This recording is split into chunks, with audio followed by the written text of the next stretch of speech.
Hello viewers, welcome to the show. Mental health is so very important at every stage of life, from childhood, adolescence, and adulthood. The earlier we start addressing it, the better it gets for us. Now today's episode is about an amazing woman who will be sharing her story with us. Stay tuned.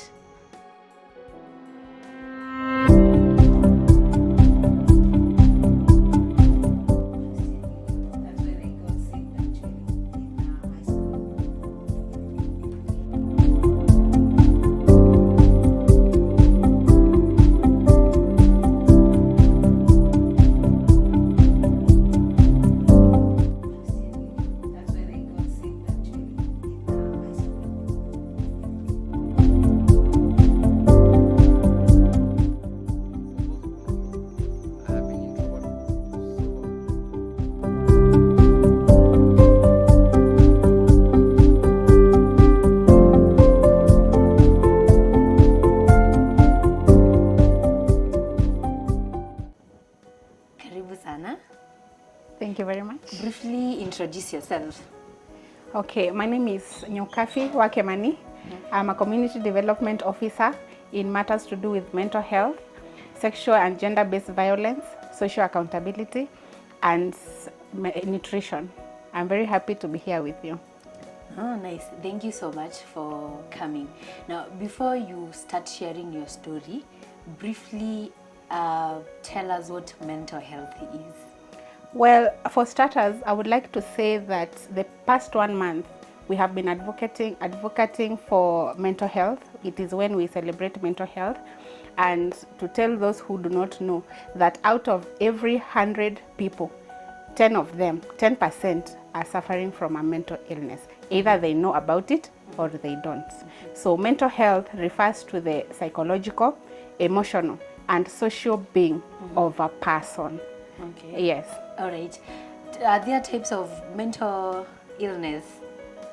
Yes, there are various types of mental illnesses. The most common that people actually associate with is depression. And then we have PTSD, or what we call post-traumatic stress disorder. We have anxiety disorders. We have drugs and substance disorders. We have even eating disorders, things like bulimia and anorexic, so, and many other broad illnesses. All right, that's nice. So let's get to it.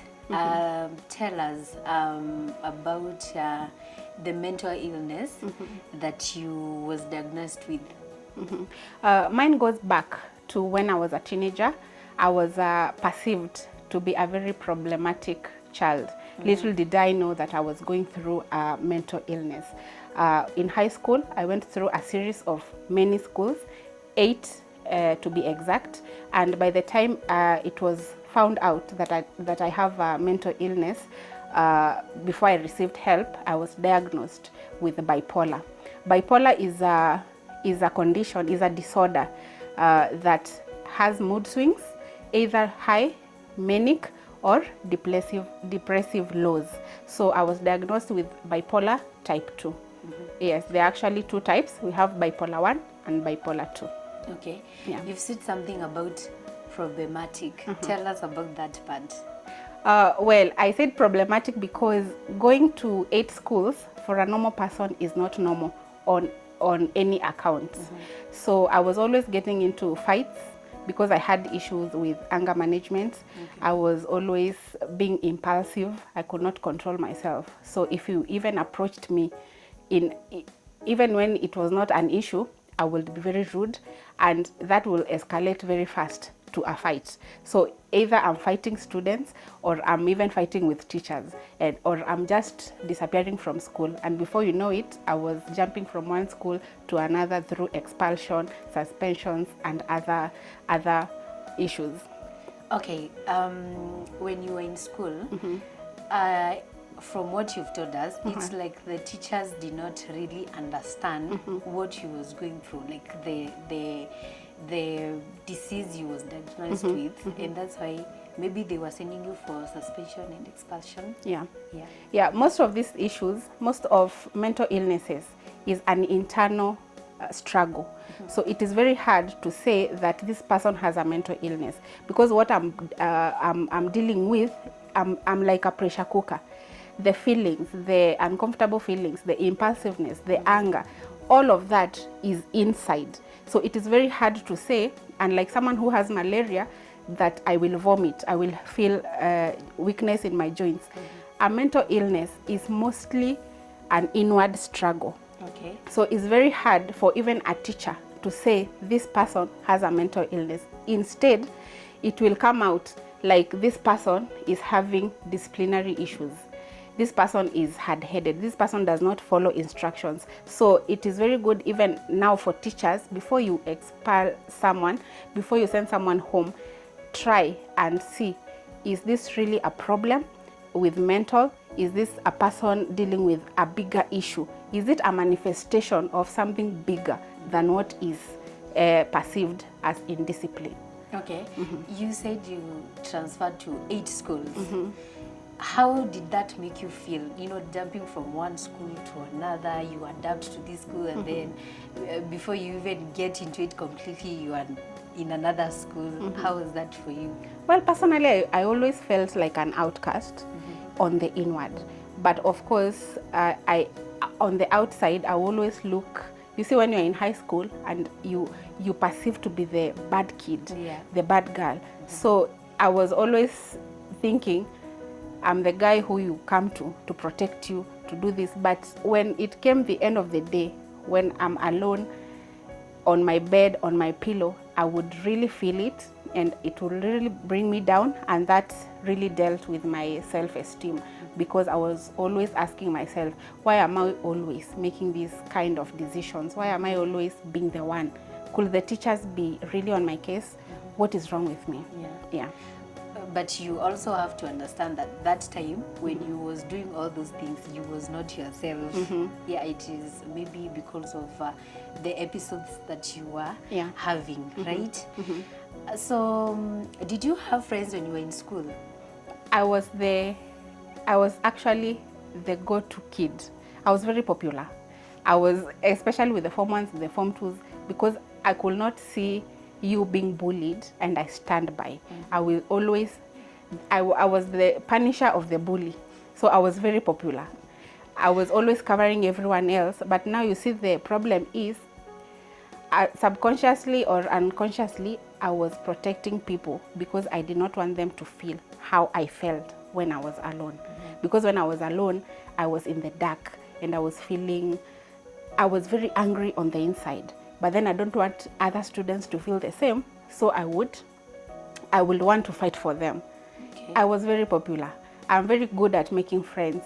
The issue with bipolar is when you are at euphoric stage, you are very happy, you're very lovable. But when now you become to depressive low, it is now when you isolate. You want to be alone.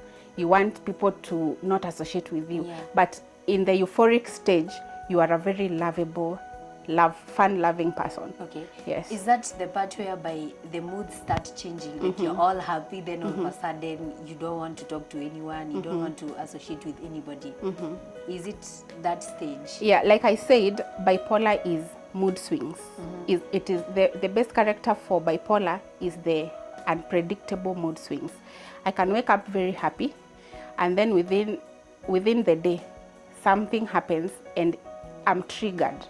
And the feelings and how I even express myself, I will be very angry. So it happens in a very period, in a short span of a period, or can be long term.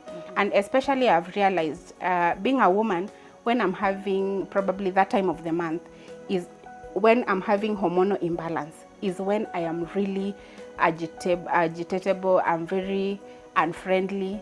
So the disorder itself is the changing of moods. Okay. Yeah. Sasa Kafi, you've told us about the anger issues. Na ukitulipukia like kama saa hii, like we are here. We are having this episode and then something triggers you. Yeah. What happens? Well, bipolar is not, I'm not a maniac. It is not a manic episode that I can just turn or switch off. Okay. Yeah, but personally, I've gone through therapy. I know how to manage myself. But for a person who has bipolar 1, those people can just turn angry all of a sudden, and then they start attacking. Okay. But then you see, bipolar mood swings is a feeling. Okay. It is a feeling. Yeah. So if I feel from the inside I'm starting to get angry, I can manage myself. Okay. Take deep breaths, handle that. Okay. But then being a bipolar is not like a person who has borderline disorder. Okay. You can manage yourself easily. Yes. All right. Yeah. So you was diagnosed with bipolar when you was a teenager, and then you went to 8 schools.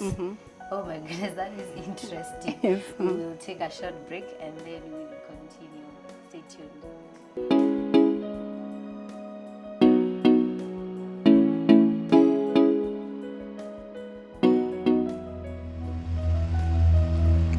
Eagle's eye on the sky.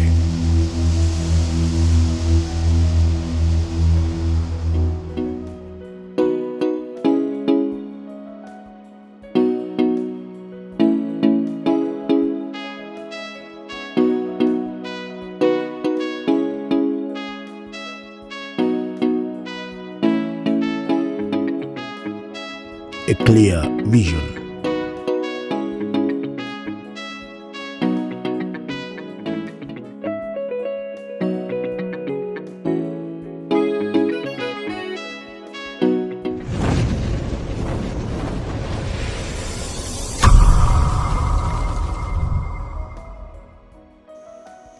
All right, before we went for a break, Kafi was explaining to us how she was diagnosed with bipolar.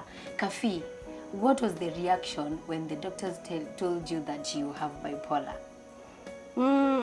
I will say it was unbelievable at first, because during that time, not many people focused on mental illnesses. Okay? So even for my parents, my relatives, my siblings, they were always thinking, this child is always very rude. This child is always, she doesn't want that school. Okay? So to be diagnosed with a mental illness, it was really a shock. To our family, it was a shock. But then they gave me the support that I needed, and even taking medications and going to therapy. But it was really a shock. Okay. When they diagnosed you with bipolar, did you know what bipolar was that time? I did not know what it was. Actually, it is why I started paying more attention to illnesses, mental illnesses, and any other. And before I even studied to become a therapist, then it was because I was diagnosed with it. And then I realized a lot of people really don't even know what it is. A lot of people, even now we are seated here, people do not know that they are suffering from a mental illness, because first of all, they do not know how to feel. Okay? You see, mental illness is not like breaking your foot. Yeah. It is inward. So how do you then seek medication for it? How do you then treat it? Something that is internal. So yes, I did not know about it, but that gave birth to me wanting to know more. Okay. Tell me about your parent reaction. They found out that their daughter has been diagnosed with bipolar. How did they take the whole thing? Did they feel like it is a curse or something, or a spell? Yeah. Okay. First of all, coming from a very big family, an African family, obviously, we are many children, and you see, African families, we always say we have many children so that you can have each type. You have a crazy one, you have a soft one, you have the one who focuses on school. So for my parents, it was more of we uko kama familia ya kina baba yako. You see, you took after so and so. Okay, so for them it was not that serious of a problem, but of course they followed it through to make sure I received the necessary help. Okay. Yes. Did they give you the support that you needed that time? Yes, I would say my family has been the biggest support system I have had, and calling And my late father, I would even call him at 5 in the morning and he would answer, because he really took it serious when he was told that bipolar is a mental illness, that your daughter is going through something, and when you see her reacting this way as opposed to the other, know that it is not her, rather it is the condition that she has. So for my dad, it was always an issue of, how are you feeling? What can I do? Okay. And so, and even my brother is my best friend, so they always call. Even now that I'm married 15 years later, they follow it up.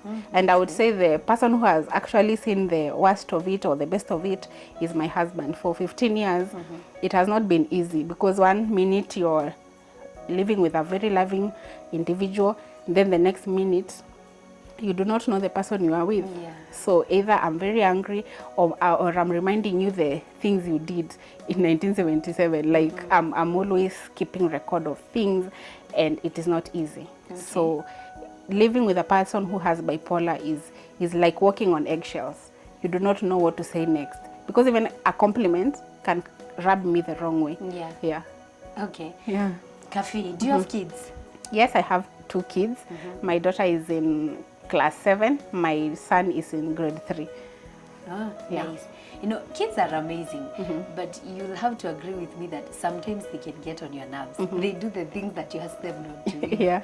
Jumping from one place to another, blah, blah, blah. Mara sijui kupanda dirisha and everything. How does that make you feel now that you know you have bipolar? Does it make you feel like you can go mad or yell? Do you yell at them, shout at them? Like I said before, during that time of the month when I'm really I'm having hormonal imbalance, I'm agitated. Like a week before and the week after periods is really when I have the most difficult times. And for my children is when I probably shout the most. Is when at some point I used to even hit them until I learned, you know what, this thing is going too far. I have had to beat my daughter once very badly, and then I remember I even apologized, because I saw that was not me. About the shouting, yes, I restrained myself so much from beating them, but shouting and guiding is really difficult for a person like me, because you do not know at what point you are taking it too far, because I don't want to be very friendly and I don't want to cross the lines of parenthood. So it is always a tricky balance, having to balance punishment and discipline and all those things. Okay. Yes. So how do you balance it, you know, like before and after? Because that's when maybe you're probably, it triggers you. So how do you balance now that you have the kids? Well, personally, I have a routine. I sleep at the same time every day, so my mind is calm. Okay. And then I always pay attention to what I'm eating, the exercises I'm doing, so I'm always at par with my emotions, with my reactions. So I'm always able to have a communication other than a shouting match. But as a parent, you cannot avoid that. But someone who has bipolar, shouting and yelling and breaking things is a day-to-day thing you have to see. But for me, I really try to restrain it, so that also I don't pass it to the children, so that I am very careful with how I'm behaving with the children, so that I also don't affect their mental health. Remember, bipolar, nobody knows what causes it, but environmental can cause, genetic can cause, and also day-to-day activities of the brain can cause. So you see, if I build an environment that is not friendly for my children, then that can in turn affect their mental health. Okay. Well, this is an interesting story. Do not change the channel. We'll be back for more.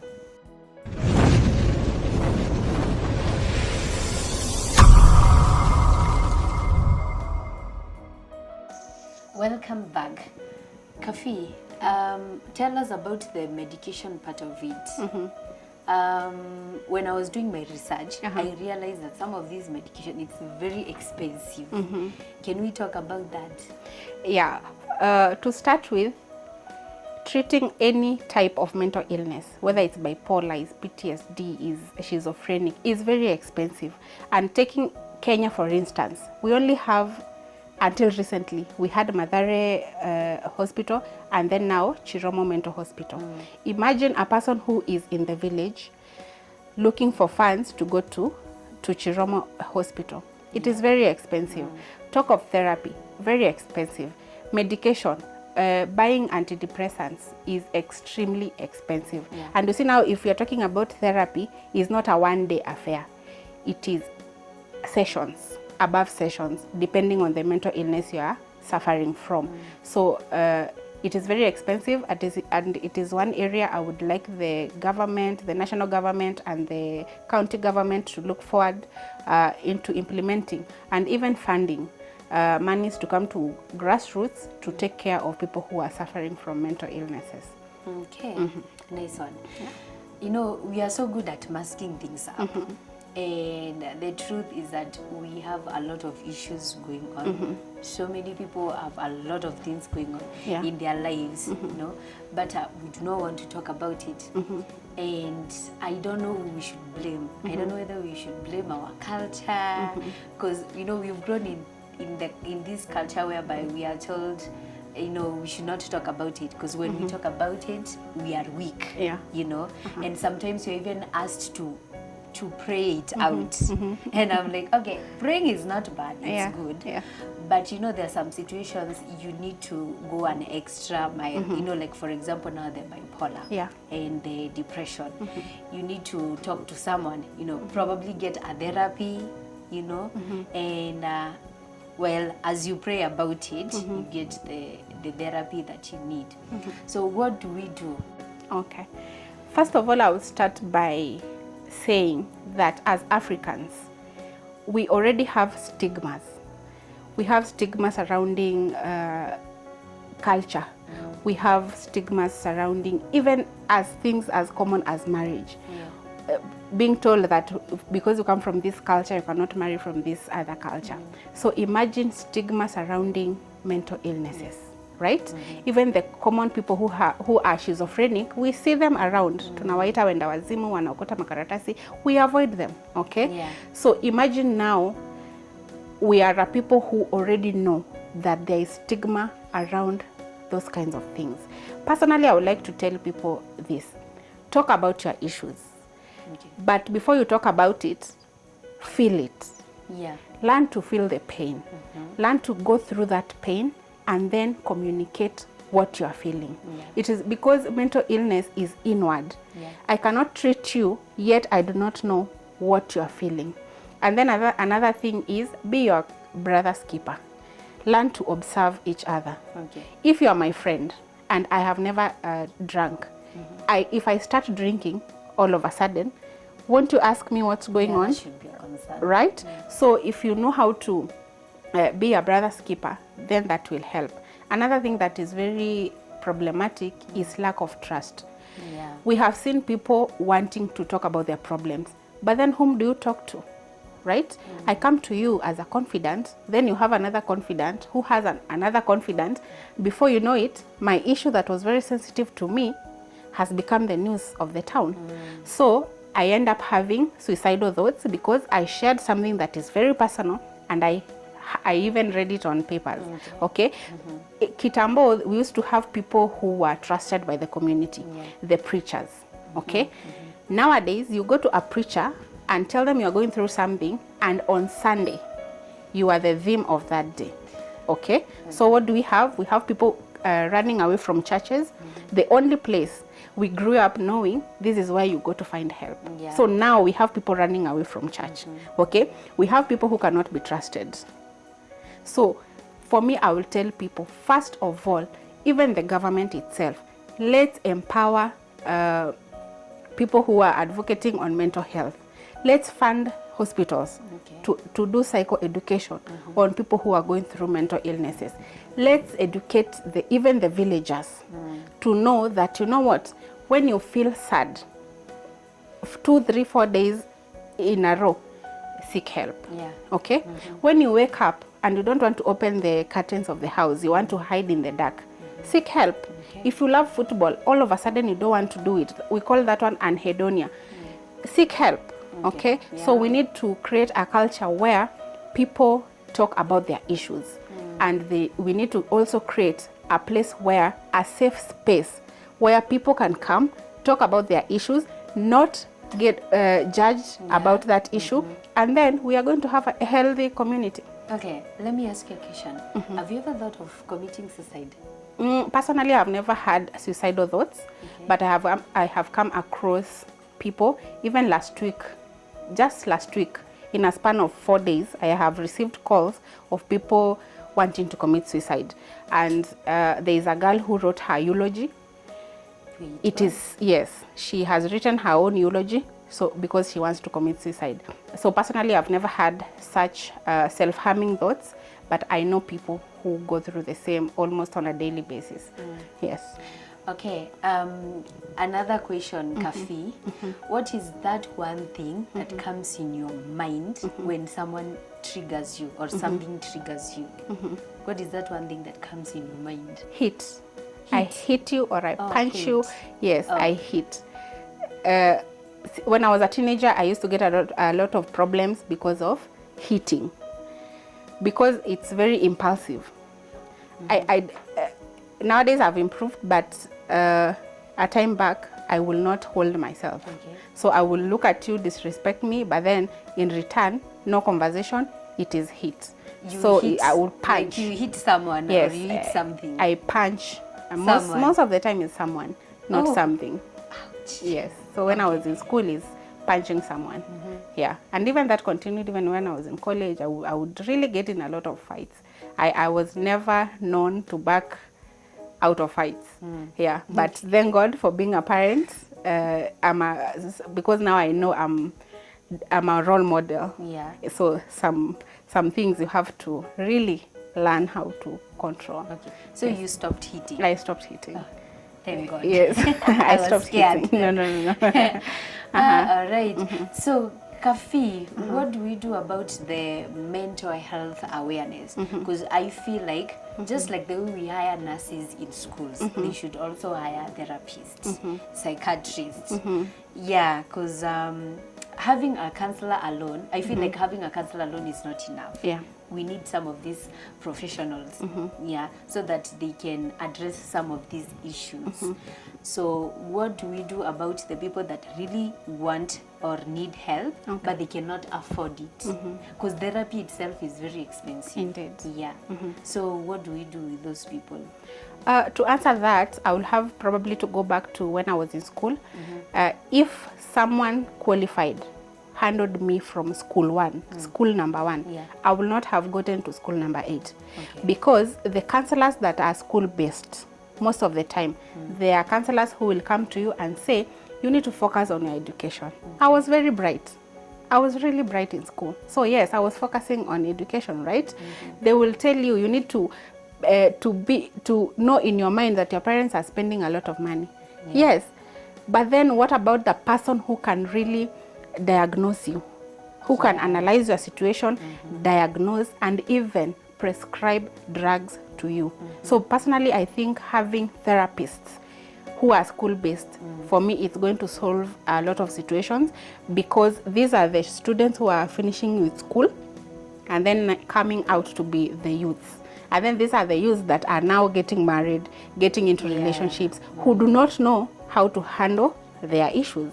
Okay, so you have a whole generation of youth who do not know how to take a no. They do not know how to take rejection.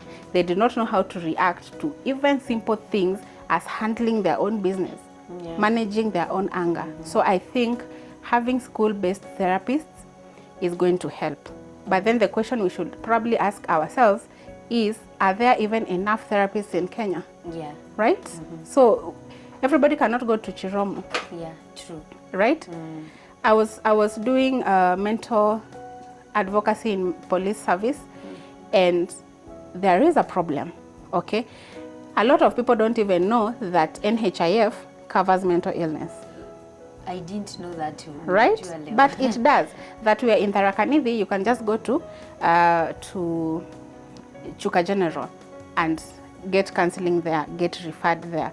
So we need, first of all, to create awareness before we even start handling issues to do with schools. Okay? Yeah. All right.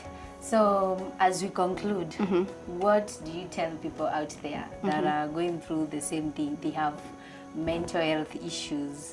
What do you tell them? Well, I will tell them simply. Each day you wake up, if you have to choose between anything, choose your mental health. And then number 2, mental illness is a disease just like any other. It is just that it is inward. Okay? Be very kind. You do not know who you are meeting. You do not know what they are handling. Be kind. Kindness goes a long way. Okay? And also, talk about your issues. I know it is very difficult in this age of internet. There is cyberbullying. There is people talking about each other. There is really that issue of untrustworthy that is really, really very big. But learn how to talk and express yourself. Look for qualified therapists and talk to them. We have a code of conduct. I cannot go talking about your problems because I have a code of conduct. So talk to people. Yeah, so talk. Yes, open talk. up, don't keep things to yourself, right? Kafi, tukimalizia, have you fully accepted that you have bipolar? You know, some of these people, they kind of have a difficult moment accepting. And until you accept, you are diagnosed with something, then you cannot, the healing cannot start. So have you fully accepted? Well, I would say anybody who knows me knows I'm very jovial, so which means I am more of a happy person. And yes, that is fully because I have accepted. I have accepted that I have a mental illness, but mine is not to suppress it, rather to talk about it so that other people who are going probably through the same situation can know that there is something called bipolar. Then how do I handle it? How do I get better? And rather creating awareness around it has helped me accept the whole disorder. All right. Yes. Thank you so much, Kafi, for sharing your story. Thank you. We really appreciate it. And you know what? You are a survivor, not a victim. Definitely. I mean, you accepting it, taking medication, going for therapy, and even be willing to go out there to help other people. You are a survivor, Manzi. Yes. When it's so. Thank you so much. Kafi, how can people find you? Well, I'm based here in Chuka, Tharaka-Nithi, and currently I'm working as a program coordinator at Africom Development Center. We are based in Ushirika Motel, room number 2. And my contacts are 0715 444400. Call me any time of the day. Let me repeat that number, 0715 44 44 00. Please don't feel as if it is too late for you to call. Call me, I'm always available. And if you know someone who needs help, you don't even have to have money. Sometimes having each other's back is what counts the most. Come find me, call me, I will find you. If you cannot find me, I will find you. Thank you. All right, that's a great opportunity there. Call her, she'll get you the help that you need. Thank you so much, viewers, for watching. Do not forget to hit the notification bell, like, drop a comment, subscribe, and share with your friends. Thank you.